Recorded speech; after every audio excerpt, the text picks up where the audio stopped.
J'espère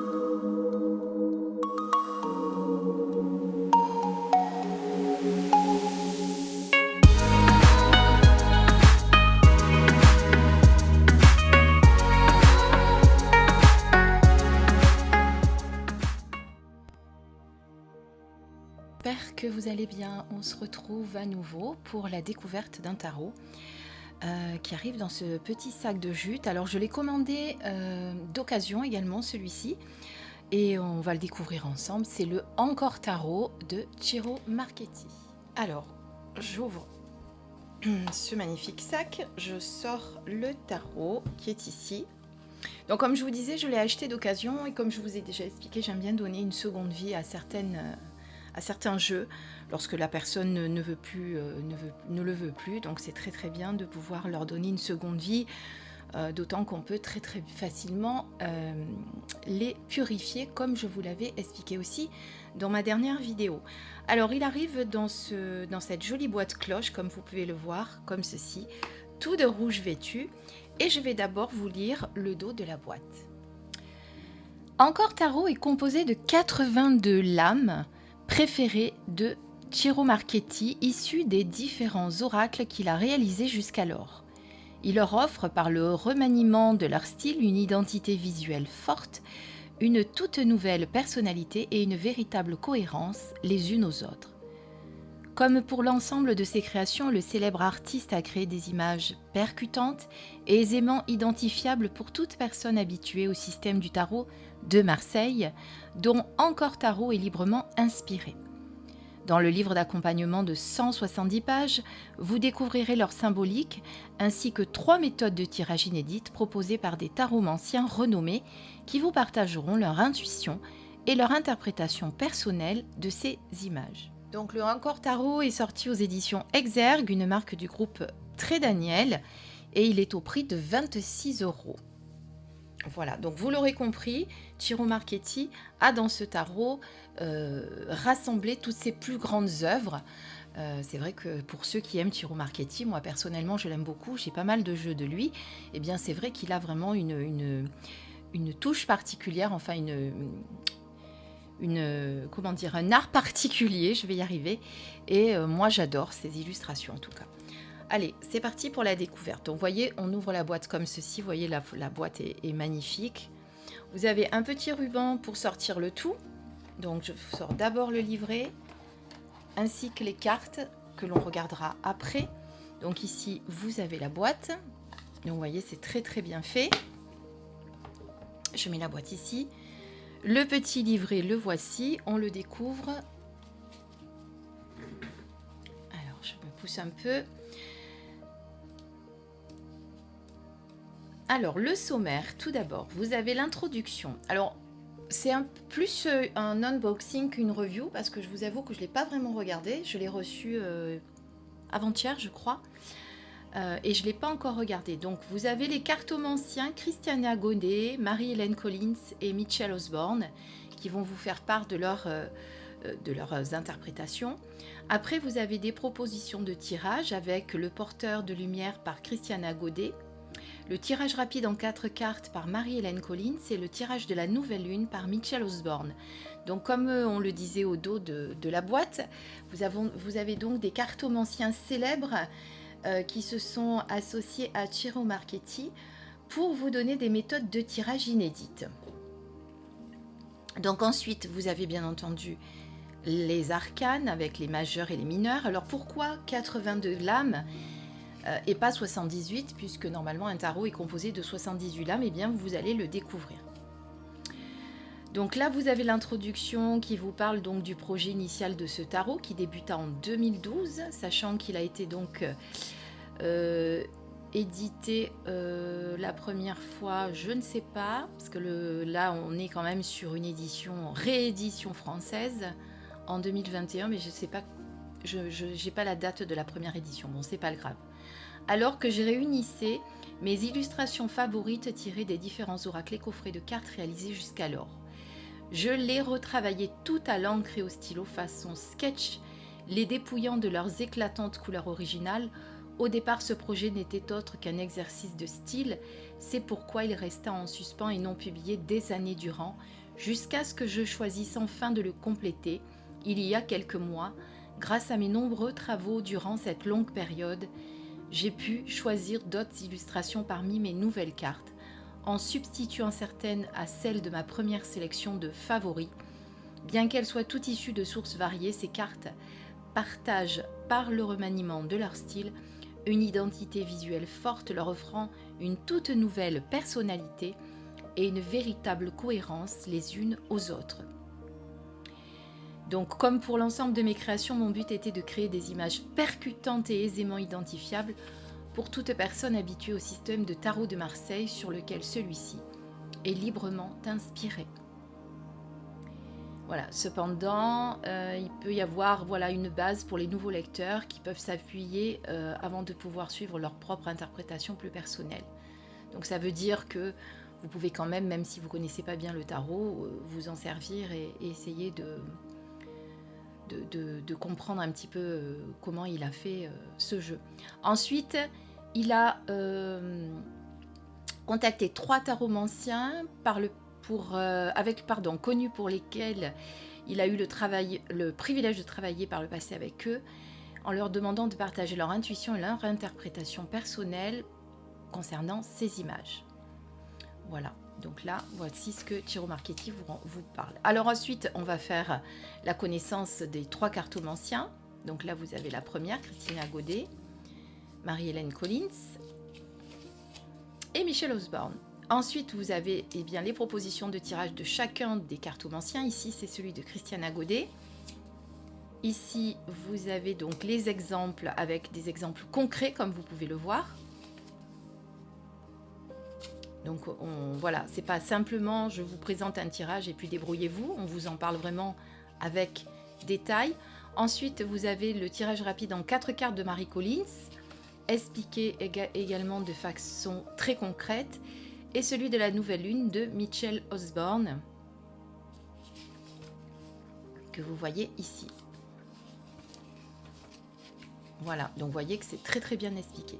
Donc ensuite, nous avons la signification des cartes avec, on débute par les arcanes majeures, bien sûr, le mat, le battleur, et donc chacune des cartes représentées en miniature avec sa signification sur une page et demie à peu près. Voilà, ça c'est pour les majeurs. Ensuite pour les mineurs, donc je le découvre avec vous, vous voyez. Donc pour les mineurs, et bien pareil, donc les cartes mineures, alors j'ai quand même regardé les cartes, c'est comme ça que je sais pourquoi il y a 82 cartes et pas 78, les deniers, etc. Et on va faire ça pour toutes les suites. Et ensuite à la fin, on a à propos de l'auteur et de l'illustrateur, qui est donc Ciro Marchetti, qui nous habitue toujours à de très très beaux jeux. Alors on regarde les cartes cette fois-ci. Alors les cartes de très bonne qualité, ça y a rien à dire, on est chez Très Daniel en même temps. Donc on est sur un format plus étroit qu'un oracle, mais plus grand qu'un tarot traditionnel, je dirais. J'ai pas de carte, attendez, je vais essayer de vous prendre un jeu. Donc voilà, par rapport à celui de Nicoletta Cecoli, que vous devez connaître, c'est celui-ci. Vous voyez que les cartes sont plus grandes, donc plus hautes et plus larges. Et si je prends un autre tarot de Ciro Marchetti, qui est par exemple le tarot onirique, là elles sont de même grandeur en hauteur, mais légèrement plus étroites. Voilà. Donc c'est quand même plus grand qu'un tarot traditionnel, mais vous me direz, celui-ci, le tarot onirique aussi, l'est également. Voilà, et celui-là, c'est aussi un tarot de Ciro Marchetti, qui est un peu d'ailleurs sur la même structure, parce que celui-ci aussi contient... Alors lui, il a 83 cartes carrément, puisqu'il a aussi les cartes du palais, comme vous voyez, puisqu'on l'a sous les yeux. Elles ont également les cartes du palais, puis il y a une carte bonus aussi qui représente l'arbre de vie de la Kabbale. Voilà, donc très bonne qualité de cartes. On est sur des tranches rouges, magnifiques. Alors malheureusement, avec le temps, ça risque de s'abîmer. J'espère pas trop. J'espère que la qualité sera top. Et le dos, avec un dos que vous pouvez lire aussi bien en carte à l'endroit que renversé. Donc vous voyez qu'il est très très beau. Voilà, maintenant bien on va regarder les cartes pour apprécier les belles créations de Ciro Marchetti qui, comme vous l'avez vu, les a remaniées, un petit peu moins intense, on va dire recolorisées, donc il a enlevé quelques couleurs. Mais en tout cas, c'est une très très belle création, vous allez voir.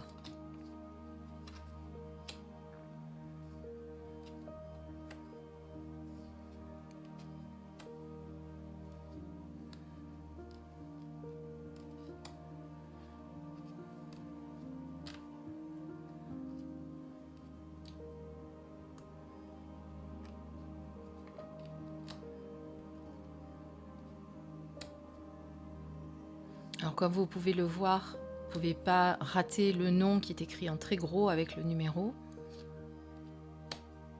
Et toutes les majeures sont sur les mêmes teintes à peu près de marron, de roux, ces couleurs chaudes qui font un peu penser à l'automne.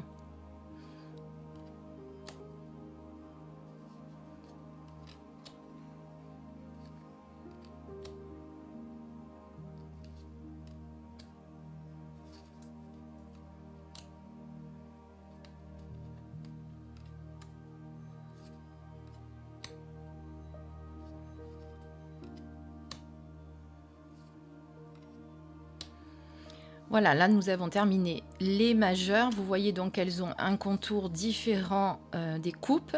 C'est à ça que vous allez les reconnaître. Donc là, on commence par l'as de coupe.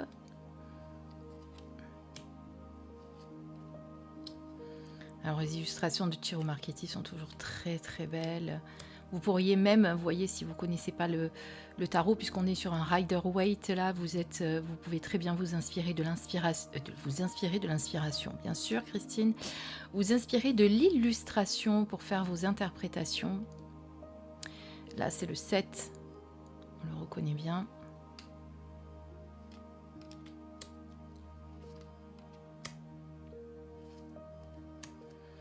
Alors c'est là qu'il y a donc vous allez voir, vous avez le valet, vous avez le cavalier, vous avez la reine, vous avez le roi et vous avez le palais. Voilà la carte qui a été rajoutée pour chacune des suites. Donc là on change de couleur avec un contour bleu et on passe maintenant sur les épées, contour bleu qui nous fait penser donc les épées à l'air. Bien sûr.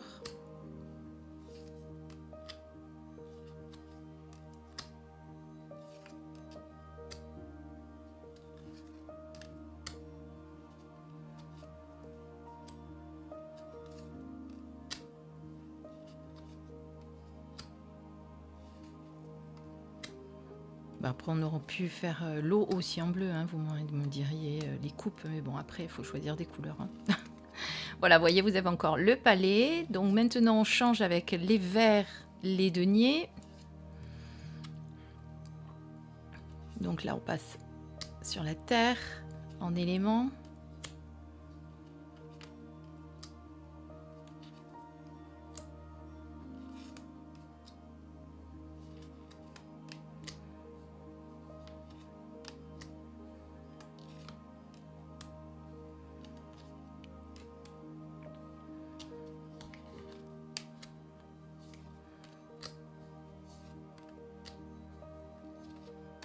À nouveau le palais pour les deniers et maintenant on passe bien entendu sur les bâtons avec la couleur, oui la couleur on peut dire ça, rouge un peu, qui fait penser donc à l'élément feu.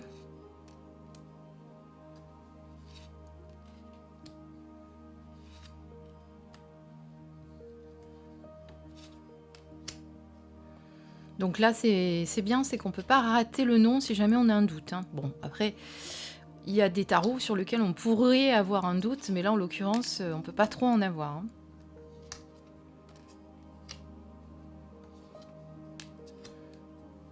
Et on finit avec les personnages.